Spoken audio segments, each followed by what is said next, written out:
నమస్తే, welcome to end times. నేను బాపయ్య. మా నాన్నని పరామర్శించమంటే నన్ను తిట్టిస్తావా అని చెప్పేసి ఈ వీడియోకి నేను ఒక టైటిల్ పెట్టాను. అంటే ముద్రగడ పద్మనాభం కుమార్తె క్రాంతి ఆవిడ ఆంధ్రప్రదేశ్ మాజీ ముఖ్యమంత్రి వైఎస్ఆర్ కాంగ్రెస్ పార్టీ అధినేత వైఎస్ జగన్మోహన్ రెడ్డిని అడుగుతున్నట్టుగా తమ్నెల్లో పెట్టాను. ఏంటి, మా నాన్నని పరామర్శించమంటే నన్నే తిట్టిస్తావా నీ మూకల చేత అని చెప్పేసి అడుగుతున్నట్టుగా పెట్టాను. ఎందుకు అలా పెట్టాను అని చెప్పేసి నేను మీకు పూర్తి డీటెయిల్స్ తెలియజేస్తాను. ఎక్కడా స్కిప్ చేయకుండా ఎండ్ వరకు చూడండి. సో ఇక మనం వీడియోలోకి వెళ్లే ముందు అసలు ఏం జరిగింది అనేది ఒక్కసారి రీక్యాప్ చేసుకుంటే, ముద్రగడ పద్మనాభం కాపు ఉద్యమకారుడు అని చెప్పేసి ఆయన చెప్పుకుంటూ ఉంటారు. కానీ ఆయన కాపు ఉద్యమాన్ని మొత్తాన్ని తీసుకువెళ్ళి జగన్మోహన్ రెడ్డి రాజకీయ ఎదుగుదల కోసము, లేకపోతే వైఎస్ఆర్ కాంగ్రెస్ పార్టీ అధికారంలోకి రావడం కోసం తీసుకువెళ్ళి జగన్మోహన్ రెడ్డి కాళ్ళ దగ్గర పెట్టేశాడు అని చెప్పేసి కాపు సామాజిక వర్గంలోనే కొంతమంది ఆరోపిస్తూ ఉంటారు. మనం ఉదాహరణగా తీసుకుంటే తునిలో ఏర్పాటు చేసిన కాపు మీటింగ్ని ఆయన ఎలా డైవర్ట్ చేసేశారు అనేది అప్పట్లో జరిగిన సంఘటనని ఇప్పటికీ కూడా చెప్తూనే ఉంటారు. సో మరి అలాంటి కాపు ఉద్యమకారుడిగా పేరు తెచ్చుకున్న వ్యక్తి ఇప్పుడు ఎలాంటి పరిస్థితిలో ఉన్నారు అనంటే, నిజంగా చెప్పాలంటే దయనీయమైన పరిస్థితిలో ఉన్నారని చెప్పుకోవచ్చు. ఎందుకంటే ఆయనకి ఆరోగ్యం పూర్తిగా క్షీణించింది, వెంటిలేటర్ మీద ఉన్నారు అని చెప్పేసి కూడా మనం వింటున్నాం. ఆయనకి క్యాన్సర్, ఆయన క్యాన్సర్తో బాధపడుతున్నారు. సో మరి ట్రీట్మెంట్ కోసం హాస్పిటల్కి వెళ్తే పరిస్థితి చాలా తీవ్రంగా ఉంది అని చెప్పేసి ఆయనని వెంటిలేటర్ మీద పెట్టి వైద్యం అందిస్తున్నట్టుగా కూడా ఇప్పుడు తెలుస్తుంది.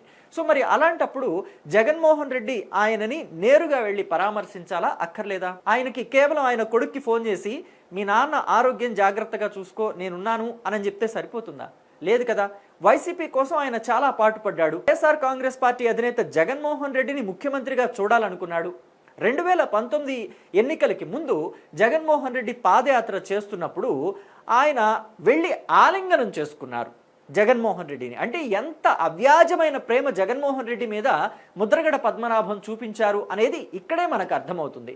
మరి అలాంటిది ముద్రగడ పద్మనాభం అంటే ఇప్పుడు ముద్రగడ పద్మనాభం అనాలా లేకపోతే ముద్రగడ పద్మనాభ రెడ్డి అనాలా కూడా నాకు అర్థం కావట్లేదు. ఎందుకంటే 2024 ఎన్నికల్లో పిఠాపురం నియోజకవర్గంలో పవన్ కళ్యాణ్ని ఓడించి పంపిస్తాను, ఓడించకపోతే నా పేరు ముద్రగడ పద్మనాభమే కాదు ముద్రగడ పద్మనాభ రెడ్డి అని పెట్టుకుంటానని చెప్పారు. మరి మాట నిలబెట్టుకున్నారు. పవన్ కళ్యాణ్ గెలిచారు. ఈయన పవన్ కళ్యాణ్ని ఓడించలేకపోయినందుకు గాను ఆయన పేరుని ముద్రగడ పద్మనాభ రెడ్డిగా మార్చుకున్నాడు. సో అయితే ఏదో ఆవేశంలో అన్నాడే అనుకున్నారే కానీ ముద్రగడ పద్మనాభం మాత్రం మాట నిలబెట్టుకున్నాడు. గెజిట్ తెచ్చుకొని ఆయన పేరుని ముద్రగడ పద్మనాభ రెడ్డిగా మార్చుకున్నారు. సో మొత్తానికి మరి ఆయన ముద్రగడ పద్మనాభ రెడ్డి అయ్యారు. కాబట్టి మనం రెడ్డి అని పిలవచ్చు, లేదా ముద్రగడ పద్మనాభం అని కూడా పిలవచ్చు. అందులో పెద్ద డౌట్ ఏం లేదు. సో ఇకపోతే ఇక్కడ ముద్రగడ పద్మనాభ రెడ్డి జగన్మోహన్ రెడ్డి మీద అంత ప్రేమను చూపించే ఆయన ఇప్పుడు వెంటిలేటర్ మీద ఉంటే జగన్మోహన్ రెడ్డి వెళ్ళి పరామర్శించాలి కదా, కానీ పరామర్శించాల. ఆయన ఎవరిని పరామర్శించారు? ఒక రౌడీ షీటర్ పోలీస్ ఎన్కౌంటర్లో చనిపోయారనో లేకపోతే పోలీస్ కస్టోడియల్ టార్చర్లో చనిపోయారనో వార్తలు స్పెక్యులేట్ అవుతున్నాయి కదా. ఆ సాయి కృష్ణని వెళ్ళి పరామర్శించారు. అంటే సాయి కృష్ణ కుటుంబాన్ని పరామర్శించారు. అలాగే గతంలో కూడా గంజాయి బ్యాచ్ తెనాలిలో పోలీసులు నడి రోడ్డు మీద కూర్చోబెట్టి నాడాలు కొట్టారు కదా. అరికాళ్లలో గంజాయి బ్యాచ్ రాత్రిపూట స్వైర విహారం చేస్తూ పోలీసుల మీదే దాడి చేశారు. అలాగే సామాన్య ప్రజల మీద కూడా దాడి చేశారని వాళ్ళని పట్టుకుని తర్వాత రోజు పోలీసులు నడి రోడ్డు మీద కూర్చోబెట్టి అరికాళ్ళకి కోటింగ్ ఇస్తే వెళ్ళి వాళ్ళనే పరామర్శించారు. పైగా వాళ్ళు చిన్నపిల్లలట, ఆవేశంలో ఏదో తెలియక చేశారట. ఇలాంటి వాటిని సమర్థించవచ్చా? చిన్నపిల్లలని ఒక్కొక్కరికి 25 ఏళ్ళు 26 ఏళ్ళు వస్తే వాళ్ళు చిన్నపిల్లలు అవుతారా? గంజాయి తీసుకుని ఊరు మీద పడి స్వైర విహారం చేస్తూ ఎవరి మీద పడితే వాళ్ళ మీద దాడులు చేసేవాళ్ళు చిన్నపిల్లల. జగన్మోహన్ రెడ్డి ఆలోచన ఇదేనా అని చెప్పేసి జనమంతా మాట్లాడుకుంటున్నా ఆయన పట్టించుకోలేదనుకోండి, అది వేరే విషయం. అది వైసీపీకి ఎంత డ్యామేజ్ చేస్తుందన్నది వైఎస్ఆర్ కాంగ్రెస్ పార్టీ అధినేత జగన్మోహన్ రెడ్డి ఆలోచించుకోవాల్సిన విషయం. అయితే ఇక్కడ ముద్రగడ కుమార్తె క్రాంతి మాత్రం ఏమంటుందంటే, గంజాయి బ్యాచ్ని పరామర్శించడానికి దొరికిన తీరిక మా నాన్నని పరామర్శించడానికి దొరకలేదా అని చెప్పేసి అడుగుతుంది. ఇదే ఆవిడ చేసిన పెద్ద పొరపాటు. ఎప్పుడైతే ఆవిడ ఇలాగా ఒక ఓపెన్ స్టేట్మెంట్ అంటే ట్విట్టర్లో ట్వీట్ చేశారో అప్పుడు వైఎస్ఆర్ కాంగ్రెస్ పార్టీ శ్రేణులంతా ఆవిడ మీద దాడి చేయడం మొదలుపెట్టారు. నువ్వా మాట్లాడేది, మీ నాన్నని ఆస్తి కోసం హింసించావు, అలాగే సిబిఎన్ చేతిలో నువ్వు ఒక కీలుబొమ్మగా మారిపోయావు అని చెప్పేసి, అలాగే మొరుగుతున్నావు అని చెప్పేసి కూడా కొంతమంది ట్వీట్లు పెట్టారు. ఆ ట్వీట్లన్నీ కూడా మీరు ఇక్కడ చూడొచ్చు. అంటే జగన్మోహన్ రెడ్డిని ఎవరు ప్రశ్నించినా ఇలాగే తిడతారా? ఆడపిల్ల అని కూడా లేదా, మొరుగుతున్నావు అని అంటే అర్థం ఏంటి? అంటే కుక్కతో పోల్చారా ఆ అమ్మాయిని? ఆడపిల్ల అనే జాలి కరుణ ఏమి లేవా? జగన్మోహన్ రెడ్డిని ఏమన్నా సరే ఇలా నోరేసుకుని పడిపోతారా?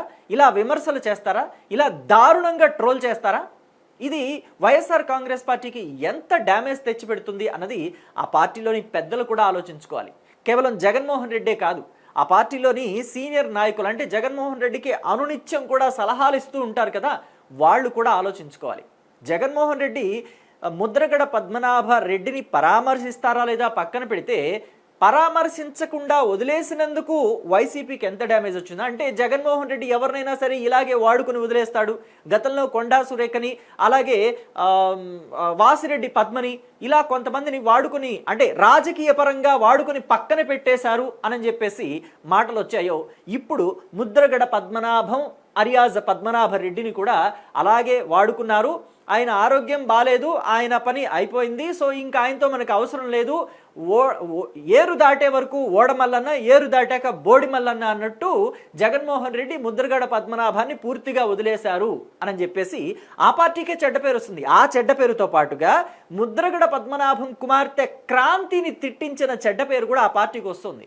దీనిని ఆ పార్టీలోని సలహాదారులు కావచ్చు, లేకపోతే జగన్మోహన్ రెడ్డికి సన్నిహితులు కావచ్చు, ఆయనకి చెప్పకపోతే, ఆయన దీని మీద ఇలాంటి వాటి మీద పిచ్చి పిచ్చి కామెంట్లు పెట్టొద్దు అని ఆ పార్టీ శ్రేణులకి ఒక గైడెన్స్ ఇవ్వకపోతే, అది ఆ పార్టీకే తీరని నష్టాన్ని తెచ్చిపెడుతుంది అనటంలో ఎటువంటి సందేహం లేదు.